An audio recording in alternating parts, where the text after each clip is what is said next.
சென்னை சேலம் இடையேயான பசுமை வழிச்சாலை திட்டத்தை செயல்படுத்த சுற்றுச்சூழல் மதிப்பீட்டுக் குழு 6 நிபந்தனைகளை விதித்துள்ளது. சென்னையிலிருந்து சேலம் வரை சுமார் 274 கிலோமீட்டர் தூரம் 8 வழி பசுமை வழிச்சாலை அமைக்க மத்திய அரசு திட்டமிட்டுள்ளது.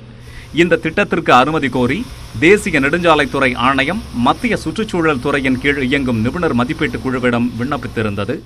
அதில் 10,000 கோடி ரூபாய் செலவாகும் இந்த திட்டத்திற்காக 6,400 மரங்கள் வெட்டப்படும் எனவும் 120 ஹெக்டேர் வனப்பகுதியில் சாலை அமையும் எனவும் தெரிவிக்கப்பட்டிருந்தது. 2,560 ஹெக்டேர் நிலம் கையகப்படுத்தப்படுவதோடு இந்த திட்டத்தை செயல்படுத்த 11,20,000 லிட்டர் தண்ணீர் தேவைப்படும் எனவும் அதில் கூறப்பட்டுள்ளது.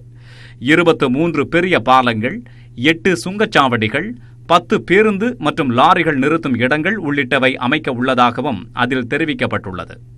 இந்த விண்ணப்பத்தை பரிசீலித்த சுற்றுச்சூழல் மதிப்பீட்டுக் குழு 6 நிபந்தனைகளை விதித்துள்ளது. அதன்படி சுற்றுச்சூழல் அதிகம் பாதிக்கும் இடங்களில் மாற்று வழியில் சாலையை அமைக்க திட்டமிட வேண்டும் எனவும், கல்வராயன் மலை பாதிக்காதபடி செங்கம் சேலம் வழியில் பாதை அமைக்க வேண்டும் என்றும் நிபந்தனை விதிக்கப்பட்டுள்ளது.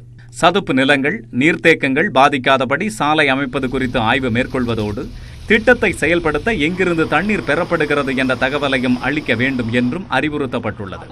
தலைமை வன பாதுகாப்பு அலுவலரிடமிருந்து தடையில்லா சான்றிதழ் பெற வேண்டும் எனவும், சாலை அமைவதால் பல்லுயிர் பெருக்கம், வனம் ஆகியவற்றிற்கு ஏற்படும் பாதிப்பு குறித்து ஆய்வு செய்ய வேண்டும் என்றும் நிபந்தனைகள் விதிக்கப்பட்டுள்ளன. இந்த நிபந்தனைகளை நெடுஞ்சாலைத்துறை ஏற்றுக்கொண்ட பின்னர்தான் சுற்றுச்சூழலுக்கான அனுமதி கிடைக்கும் என எதிர்பார்க்கப்படுகிறது.